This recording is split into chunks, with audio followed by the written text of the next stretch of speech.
Good morning. Let's continue our chapter, that is the selfish giant.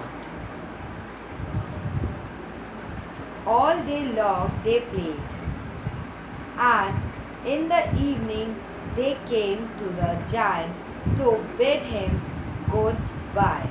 All the long, मतलब all the long वो लोग खेलते थे और in the evening वो giant के पास आते थे और उसे goodbye कहते थे.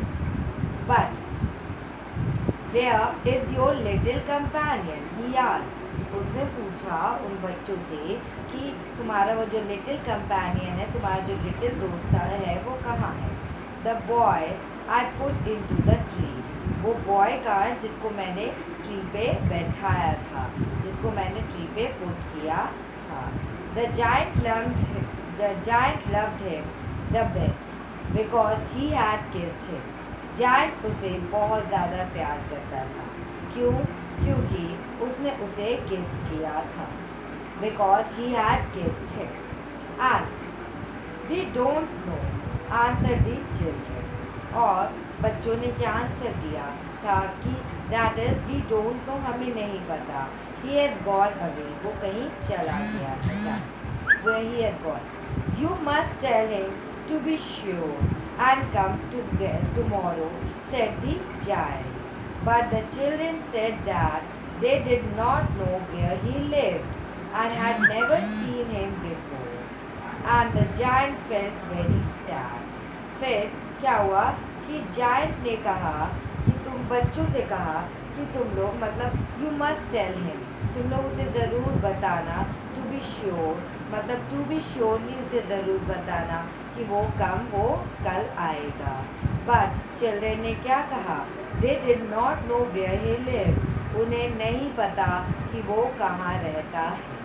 And had never seen him before. और हमने उसे यहाँ कभी नहीं देखा. और ये सुनकर the giant felt very sad. जो giant था वो बहुत उदास हो जाता है. And जायंट उसे सबसे ज़्यादा प्यार करता था क्योंकि बच्चों ने मतलब जायंट उसे सबसे ज़्यादा प्यार करता था क्योंकि जायंट को उस छोटे से किड ने, उस छोटे से बच्चे ने किस किया था. कहीं वो चला गया.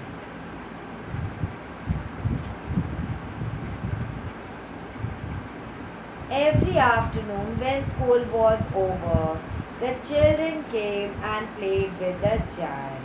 But the little boy whom the giant loved was never see again. The giant was very kind to all the children, yet he longed for his little friend. And often spoke of him. How I would like to see him, he used to say. अब every afternoon मतलब हर afternoon के बाद जैसे ही बच्चों का school over होता था, children came and play with the giant. Children आते थे और जायंट के साथ प्ले करने लगते थे. But the little boy whom the giant loved was never see again. लेकिन जो लिटिल बॉय था, that is whom the giant loved was, जिसे जायंट बहुत प्यार करता था, उसने दोबारा कभी नहीं देखा. ठीक है. जो छोटा बच्चा था जायंट जो प्यार करता था वो कभी नहीं आया, कभी नहीं देखा गया. और जायंट बहुत काइंड था, बहुत ही काइंड था. और फिर भी जायंट अपने छोटे दोस्त का बहुत ज़्यादा इंतज़ार कर रहा था. वो सब बच्चों से बहुत काइंड था, बट फिर भी वो अपने छोटे से दोस्त का वेट कर रहा था. और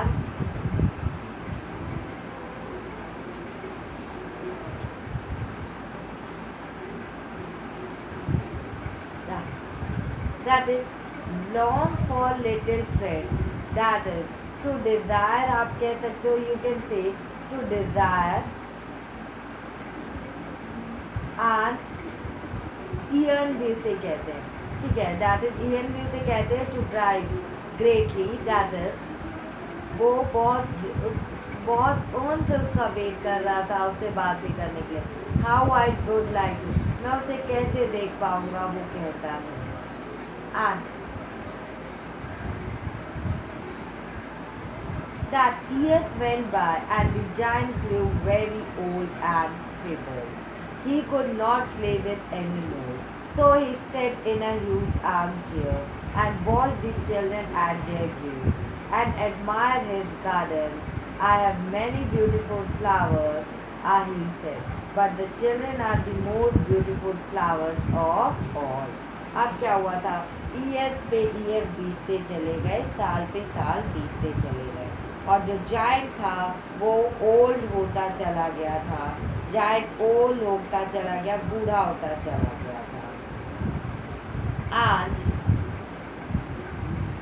बहुत साल ईयर्स गुजर गए, ठीक है, जायंट बहुत ज़्यादा बूढ़ा हो गया और फीबल भी हो गया था बहुत। फीबल मतलब क्या होता है कि वीक होना, फीबल मीन्स वीक और कमज़ोर हो जाना। He could not play about anymore. अब वो नहीं खेलता था, वो ह्यूज आर्म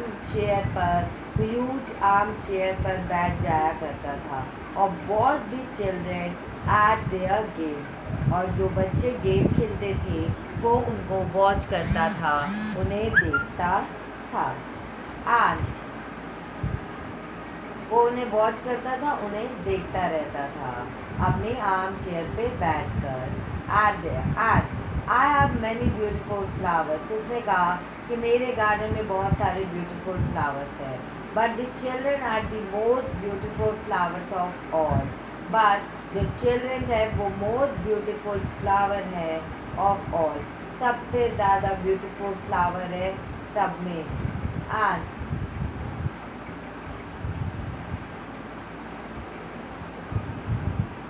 और आर्म चेयर मतलब कि आराम वाली चेयर, दैट इज सपोर्टेड, वो हाथ रखने के लिए। And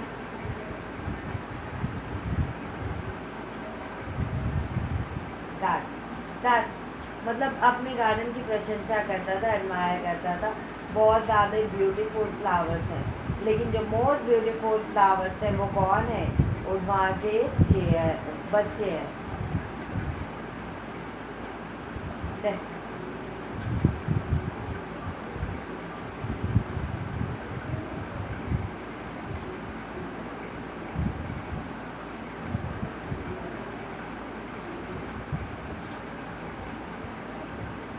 That one winter morning he looked out of his window. One winter morning क्या हुआ कि वो अपने विंडो के बाहर झाँक कर देख रहा। Then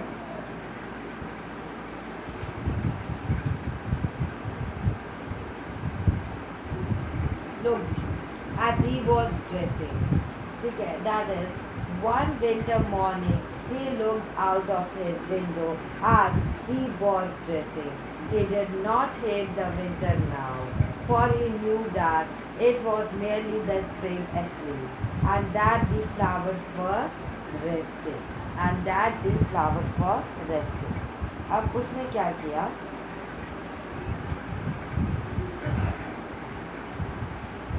and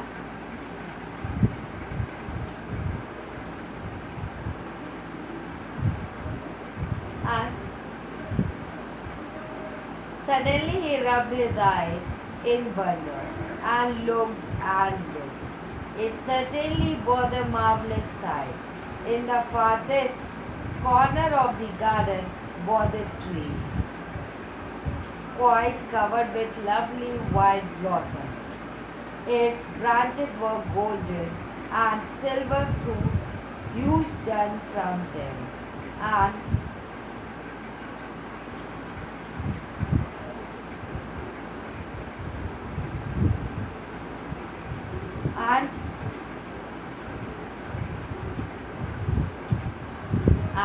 in the farthest corner of the garden was a tree, quite covered with lovely white blossoms. Its branches were golden and silver fruit hung down from them. and underneath it stood the little boy he had loved. Little boy he had loved. अब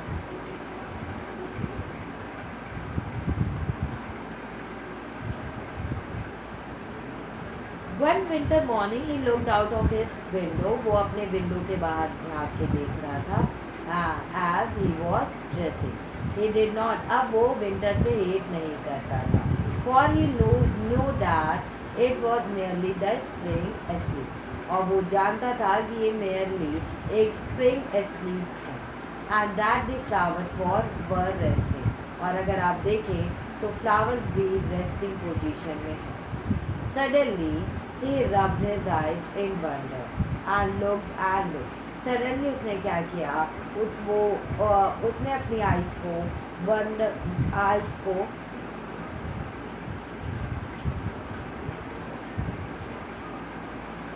looked and looked. वो उसने अपनी eyes को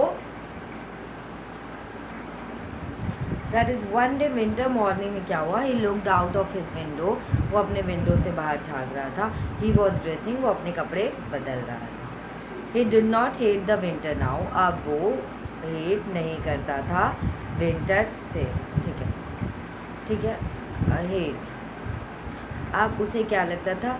winter that is winter के time जो spring रहता है वो सोती रहती है, तो विंटर बहुत इम्पॉर्टेंट है कि स्प्रिंग भी आराम करता है. अचानक से क्या हुआ? उसने आश्चर्य से क्या देखा बाहर? दैट इज अचानक से उसने अपनी आइज़ को रब्ड किया. आश्चर्य और चकित से वो देखता रह गया. क्या देख रहा था? It certainly was a marvellous site. ये एक मतलब सर्टेनली दैट टाइम एक मार्वलस साइट थी. ठीक है, मस्ट साइट. मार्वलस मतलब कि अमेजिंग, अद्भुत, surprise. That is amazing, wonderful. In the farthest corner of the garden was a tree quite covered with lovely violet. और वही प्लांट जिस पे वो छोटा बच्चा चढ़ा था. Garden was a tree quite मतलब कि उस प्लांट पे quite क्या था? उस प्लांट पे that is quite वो covered था with white blossom से. लवली वाइट ब्लॉसम से वो पूरी तरह से कवर था. It's branches were golden. जो उसके ब्रांचेस थे वो कैसे थे? उसके ब्रांचेस गोल्डन थे. And silver fruit hung down from them. और जो सिल्वर फ्रूट थे वो लटक रहे थे, उसके हंग कर रहे थे डाउन फ्रॉम देम. ठीक है. एंड वाइट कलर के फूड खिले हुए थे. ठीक है. ब्रांचेस गोल्डन रंग की थी और जो उसके फ्रूट थे वो लगे हुए थे जो कि सिल्वर कलर के थे. And underneath it stood the little boy he had loved. और उसके अंडरनीथ के पेड़ के नीचे एक वही छोटा सा बच्चा खड़ा हुआ था जिससे कि वो बहुत प्यार करता था. इतने सालों तक उसने उसका वेट किया था उस बच्चे का. Downstairs ran the giant in great joy and out into the garden. और downstairs सीढ़ियों से giant बहुत खुशी से नीचे उतरा and out into the garden. वो गार्डन में पहुंच गया. He hastened across the grass and came near to the child. And ठीक है. And came near to the child. मतलब hastened across the grass मतलब कि बहुत hasten means होता है बहुत तेज़ी से, बहुत फुर्ती से उसने ग्रास को क्रॉस किया और वो बच्चे के पास पहुंच गया. and when he came quite close his face grew red with anger. जब वो उस बच्चे के पास पहुंचा तो उसका चेहरा बिल्कुल लाल पड़ गया.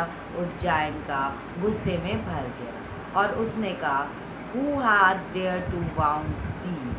अब उसका चेहरा जैसे ही वो बच्चे के पास पहुंचता है उसका चेहरा बिल्कुल गुस्से में भर जाता है. चेहरा बिल्कुल लाल हो जाता है. एंड वो क्या कहता है? वो कहता है कि वो उसने कहा who had dared to wound thee. ठीक है. और for and palms of the child's hands were the prints of 2 nails, and the prints of 2 nails were on the little feet. और that is, उसका गुस्सा क्यों हो गया? क्योंकि उसने उसके हाथ में 2 कील के निशान देखे थे.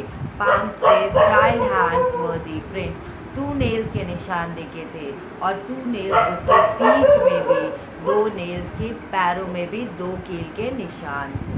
और ये देख के उसे बहुत गुस्सा आ गई और उसने पूछा कि that is who had dared to wound थी मतलब that is. देखिए पुरानी इंग्लिश में that is लिखा हो, had मतलब has हो गया और थी मतलब you. Who had dared to wound you? किस में इतनी हिम्मत है कि जिसने तुम्हें wound किया? कितने ज़रूरत की तुम्हें चोट पहुंचाने की? and who had dared to wound you? तुम्हें किसने मतलब कि नुकसान पहुंचाने की कोशिश की है?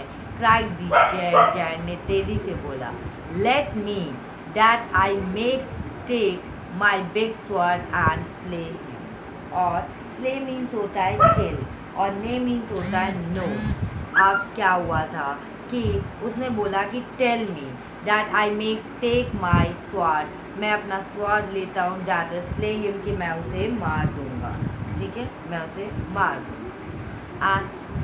मैं अपनी बड़ी तलवार, जहाँ स्वॉर्ड मतलब बड़ी तलवार निकाल के उसे मार दूँगा. Nay answered the child, but these are the wounds of love. उसने कहा कि no, बच्चे ने बताया ये जो है but these, ये जो wounds है ये love है. that is but these are the, ये जो wounds है ये प्यार की निशानी है, प्यार है. who are दो, ठीक है.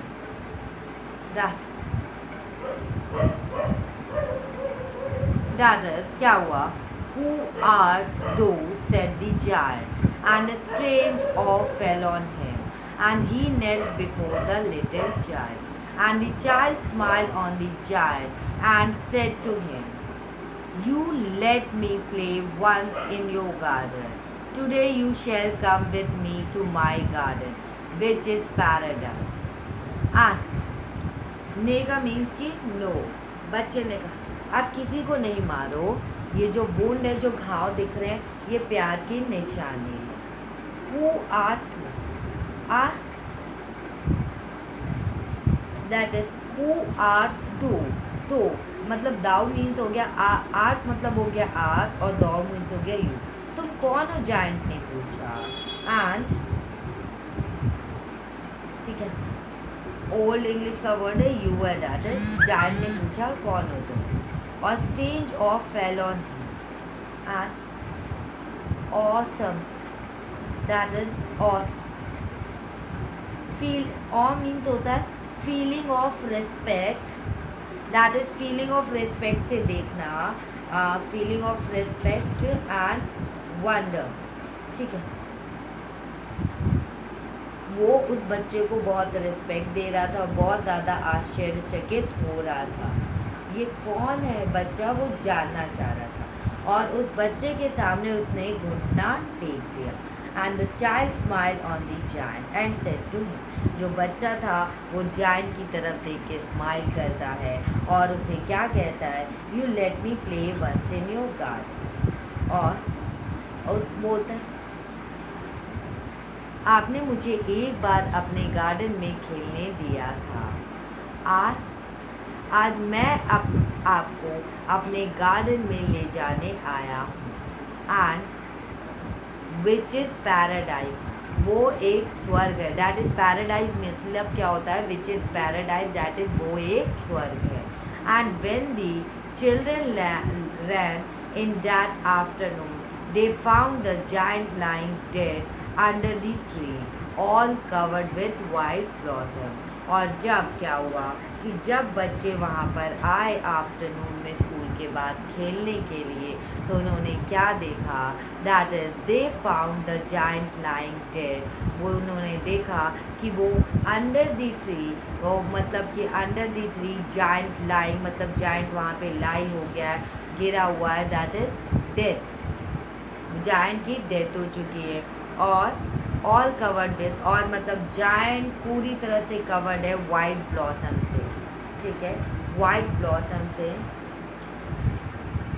कि ठीक है, उस ट्री के नीचे मरा हुआ पड़ा हुआ है और उसके ऊपर पूरे वाइट फ्लावर कवर किए हुए हैं, ठीक है, वाइट फ्लावर कवर किए आपकी पिक्चर में है। एंड दैट इज, आप कह सकते हो कि उसका फ्यूनरल हो गया। Think over it, selfless love involve suffering for others, owing things is human, sharing them is divine। And thank you